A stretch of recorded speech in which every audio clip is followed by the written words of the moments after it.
Magandang hapon mga tol. So sa video na to, pag-usapan natin kung ano-ano nga ba yung mga dahilan kung bakit ayaw ng mga tao sa Bergman natin. Unang dahilan mga tol, yung maliit na gulong. Yung ating 12-inch wheels. Kung titingnan mo nga naman kasi, 'di ba parang hindi proportion yung gulong sa katawan niya. Para siyang si Johnny Bravo tingnan. Malaki yung katawan, maliit yung paa. Pero personally para sa akin okay lang naman eh. Kahit hindi siya proportion tingnan, maganda naman siya para sa akin. Siguro kanya-kanyang preferences lang din yan.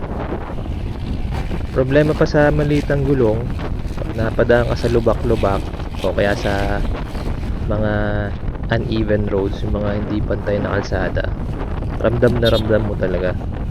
So na-experience ko lagi yan, lalo na pag dumadaan ako sa mga kalsada na hindi pantay o kaya may mga bitak-bitak, talagang kumakabig yung motor. Kaya dapat pag dadaan ka sa ganun, either magdadahan-dahan ka o titigasan mo ang kapit mo at gagalingan mo bumalanse, kasi kakabig talaga siya either kaliwa or kanan eh.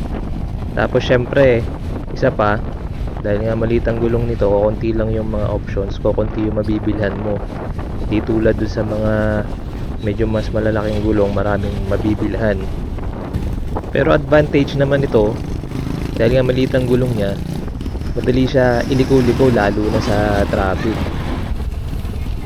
Dahil nga maliit ang gulong din niya, malakas din siya umarangkada kasi syempre less yung friction niya sa kalsada eh.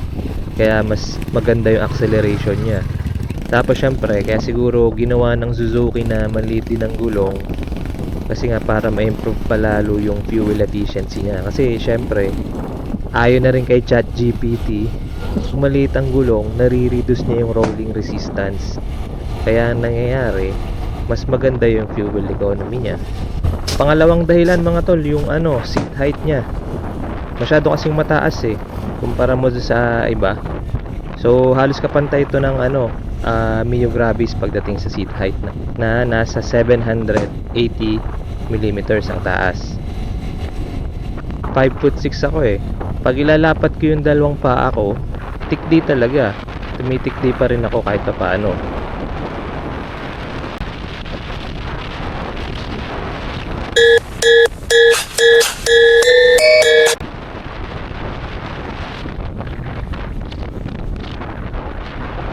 Kumbaga hindi siya Pinoy friendly. Kasi alam naman natin mga Pinoy medyo maliliit ang average height natin eh. Bukod kasi sa mataas na yung seat height, malapad pa yung upuan. Kaya ang nangyayari, kahit medyo matangkad ka at kahit medyo mahaba ang legs mo, tingkad ka pa rin, tumitikdi ka pa rin pag dalawang paa. Ang kapalit naman kasi nun, syempre, masarap siya upuan. Yun nga lang, di ba? Titingkad ka talaga pag ikaw yung mga 5'6" pababa. Kahit nung una talaga nahihirapan ako, pero ngayon kasi nasanay na ako, nagawan ko na ng paraan na kapag-adjust na ako.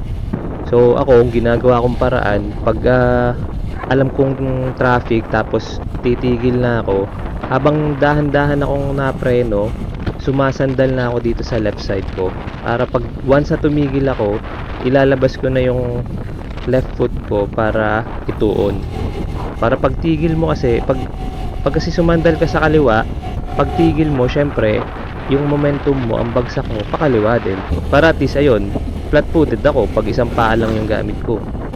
Di tulad pag dalawang paa, talagang tingkayan. Pwede mo rin patabasan yung upuan kung talagang natataasan ka. Pwede naman yun eh. Or bumili ka ng mas lowered na shock para bumaba siya ng konti. Marami naman paraan eh.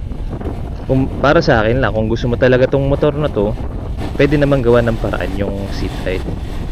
So ang next naman, ang isa sa pinaka viral na dahilan kung bakit ayaw ng mga tao ay yung ISC na issue na yan. Yung idle speed control na yan.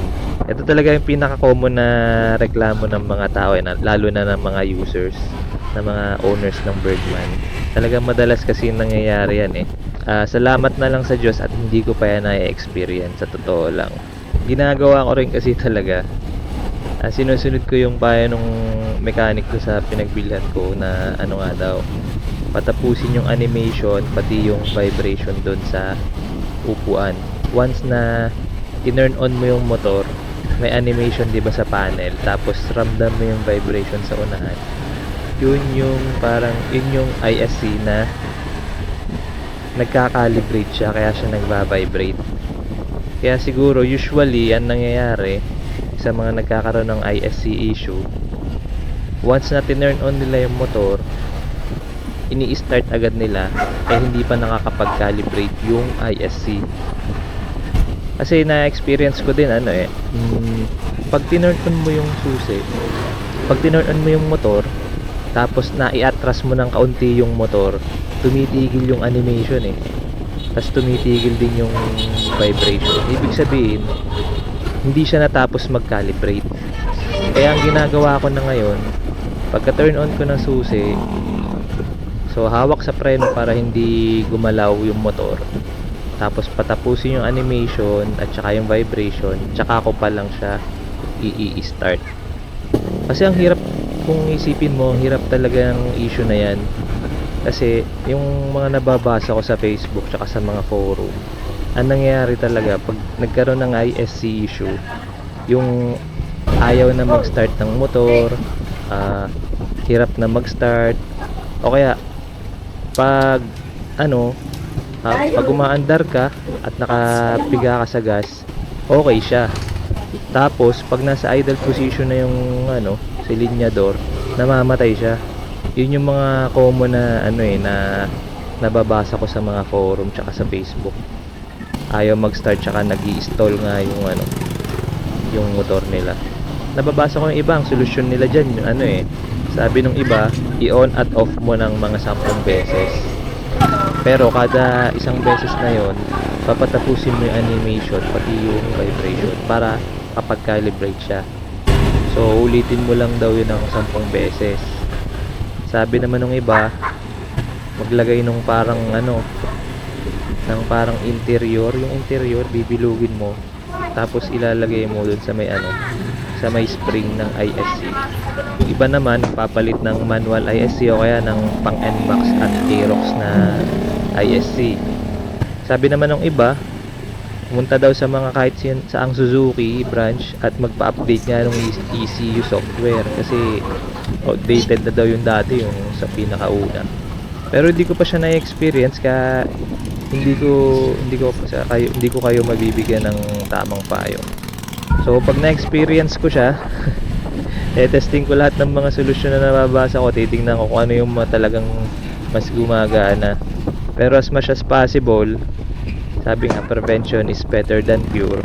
Kaya mas maganda, patapusin na lang natin yung animation tsaka yung vibration nga sa may seat, sa may upuan, para makapag-calibrate ng maayos yung ISC.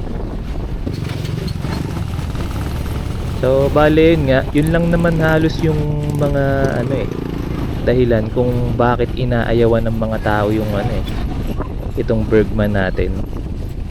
Sa ibang mga owner at mga nagbabalak pumili dyan, mga tol, ano yung mga dahilan nyo kung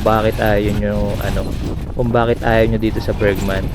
I-comment nyo naman dyan para at least ma-inform din yung ibang mga katulad namin na may Bergman tsaka yung ibang gustong bumili ng Bergman.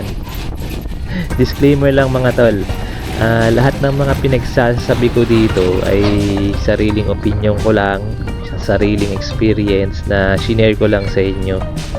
Hindi to professional advice. Wag nyo ako paniwalaan. Sa inyo na yan mga tol. Pero wag sana kayong magalit, pero ito lang talaga yung sarili kong opinion. So ayun lang, salamat at wag nyo kalimutan mag-like at subscribe. Thank you.